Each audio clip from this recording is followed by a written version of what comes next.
Hey guys, in this video we're going to talk about the billionaires stuck on the Titanic submarine and the rescue mission to find them before it's too late. Amanda Bynes once again being placed on psychiatric hold, and the terrifying side effects of Ozempic that doctors are now warning people about. Okay, so everyone is talking about the rescue mission to find the missing submersible that vanished on Sunday morning while it was exploring the depths of the Atlantic Ocean as a part of a once-in-a-lifetime experience to gaze at the wreckage of the Titanic. On board was British billionaire and owner of Action Aviation Hamish Harding, along with prominent Pakistani businessman Shahzada Dawood and his son Suleiman, and 77-year-old French explorer Paul-Henri Nargeolet, as well as Stockton Rush, the chief executive officer of OceanGate, the firm that is behind the dive. There are now less than 24 hours of oxygen left in the missing Titan submersible as rescue efforts continue. As the time ticks on, the rescue mission gets more and more dire. So far, we've only had one positive update that came in this morning. A Canadian aircraft searching for the vessel detected intermittent banging noises from the vicinity of its last known location.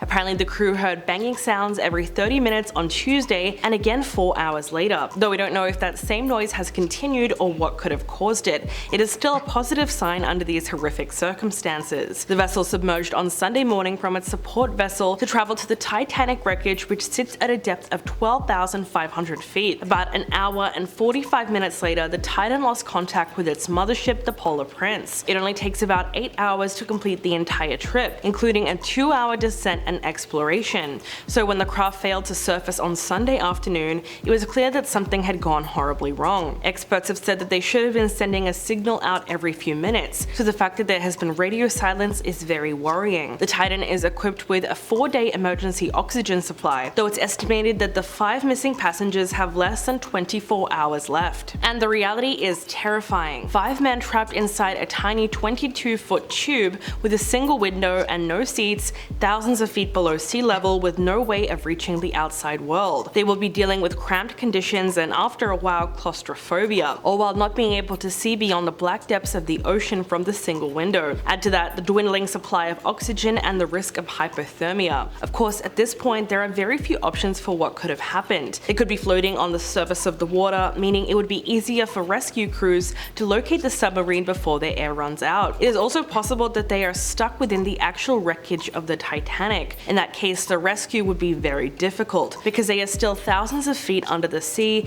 and the technology required to save them doesn't actually exist yet. The third scenario is, sadly, implosion, which has not been ruled out. If the hull collapses under the enormous pressure, then the chances of survival are zero. Since the incident first made headlines, so much has come out about the company OceanGate, which makes you question the voyage even more. According to one of their blog posts in 2019, they revealed that Titan wasn't even classed using industry standards because its technology was so new and it falls outside of the existing paradigm. OceanGate said that while classing has a safety value, it's not sufficient to ensure safety. A part of this innovative design is the fact that it's literally operated by a video game controller, which connects to the vessel through Bluetooth. This is by far the most unbelievable part of the story. Game controllers are sometimes used by pilots controlling drones, as well as in medical training. But to think it's the only way to control this submersible 12,000 feet below the water is shocking. What's even more troubling is the reports that have come out since the story broke. David Pogue, a CBS News correspondent, was involved in the exact same expedition last year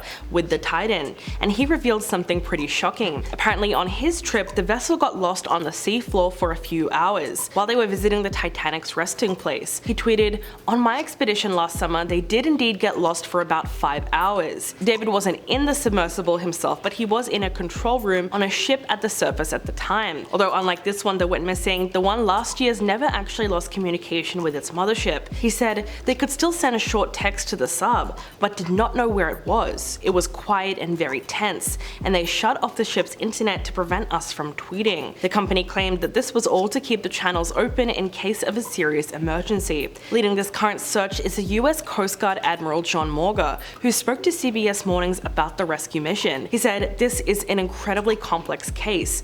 As long as there is an opportunity for survival, we will continue to work and bring every resource to bear on the search." He also confirmed that authorities are deploying more vessels in the search, and at the moment they have an aircraft flying above the water's surface. There is still some hope left, though it's a race against the clock, because the air supply is expected to run out tomorrow at around 6 AM. Moving on, there has been some more disturbing news about Amanda named Bynes. Amanda was detained this weekend for a mental health evaluation about 3 months after she was placed on psychiatric hold. According to TMZ, the LAPD took her into custody Saturday morning after they received a call for a woman in distress. Eyewitnesses said that Amanda looked calm in the presence of the police. This incident comes after reports that she's been very diligent about her medication and focused on therapy. It's been said that she's living alone and tends to keep to herself. Back in March, it was reported that she was found roaming the streets naked and alone near downtown LA in the early hours of the morning. She was going through a psychotic episode, and thankfully she was able to wave a car down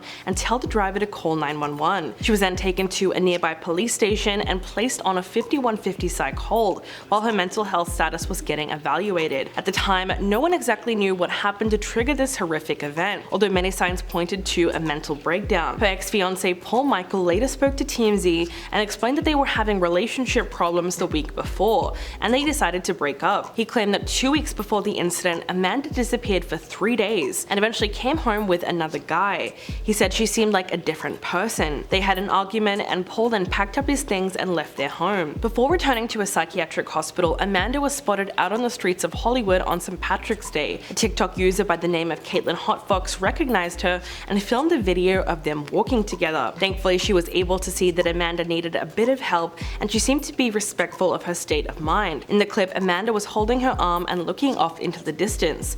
At one point, she smiles and waves to the camera before focusing her eyes on the street. She didn't say much in the video, but it looked like she was happy to have found someone to hang on to. The woman in that video left a comment saying, "Happy she's getting the help that she needs. She was sweet, gave her some money and talked.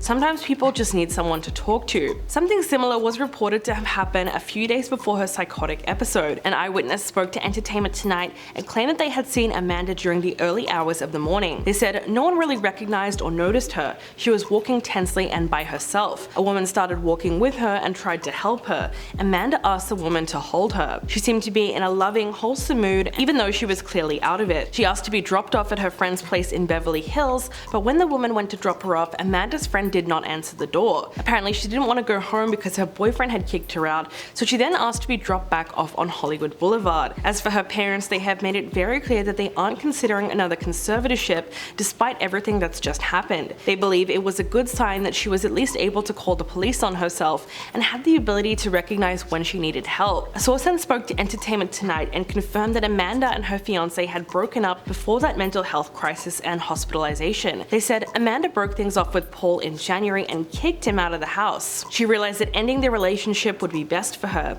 Amanda is doing well and taking care of herself. Talking to ET at the time, Paul said she's doing well. "I really love the experience that we got to share together and that we got to know each other, but there was nothing I could do." So let's just hope that Amanda does have the support close to her this time around so she can get the help that she needs. And now doctors are warning about Ozempic's terrifying side effects. It's no doubt that it's become the hottest prescription on the market, and the trend seems to have started in Hollywood and spread from there. But the medication, which was initially designed for people with type 2 diabetes, can have serious side effects. It's been reported that doctors are now witnessing a spike in ER admissions among those who use it. One ER doctor took to Twitter and wrote, "The amount of people coming to the ER for the side effects of Ozempic, diarrhea, nausea, bloating." Meanwhile, other medics are sounding the alarm about additional side effects like blurred vision, kidney failure, gallstones, and even cancer. While changes in vision is listed as a side effect on the official website, we still don't know whether it directly causes that symptom or whether diabetics who take the medication are experiencing something called retinopathy, which is an eye condition that can cause vision loss and blindness specifically in people who have diabetes. According to one UK website, diabetic patients are actually more likely to experience blurred vision while taking Ozempic because of the high sugar levels, which can damage the retina. But we're also hearing reports of the other unpleasant side effects,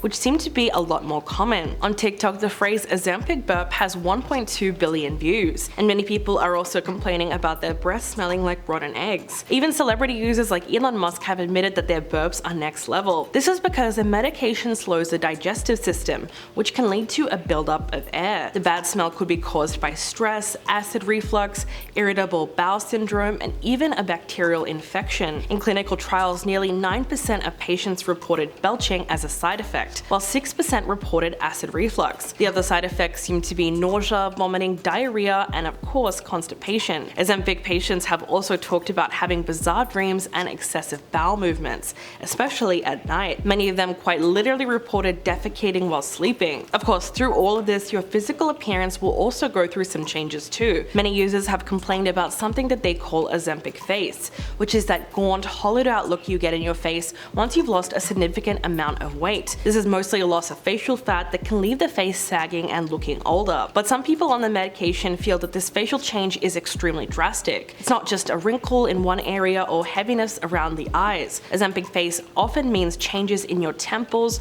jawline, mouth, and under eyes. This usually happens because patients have dropped too much weight and far too quickly. If that isn't crazy enough, there is also something called Ozempic fingers, which is exactly what it sounds like. Apparently, women have been flocking to jewelers to resize their wedding rings after dramatic weight loss has slimmed down their fingers. The biggest issue though is that people who want to use the medication just to lose a few pounds wouldn't normally be candidates for that treatment, but they want to get their hands on it anyway, and that's what's led to a shortage in the past. A few months ago, the FDA listed both Ozempic and Wegovy as 2 dozens of medications in short supply. A representative for the manufacturer released a statement saying that they are experiencing intermittent supply disruptions due to the incredible demand. It's currently being supplied by doctors and nutritionists. It's also being said that certain medical spas carry it as well. And of course, it's not cheap. A single Ozempic pen costs somewhere between $1,200 and $1,500 per month if you're getting it from a pharmacist. But the real question is, are people going to be lining up for it even though we're still finding out about the side effects? Or are the risks actually worth the potential benefits of weight loss? Well, that's something that still needs to be discussed. Let me know what you guys think in the comments below, and I'll catch you in the next video.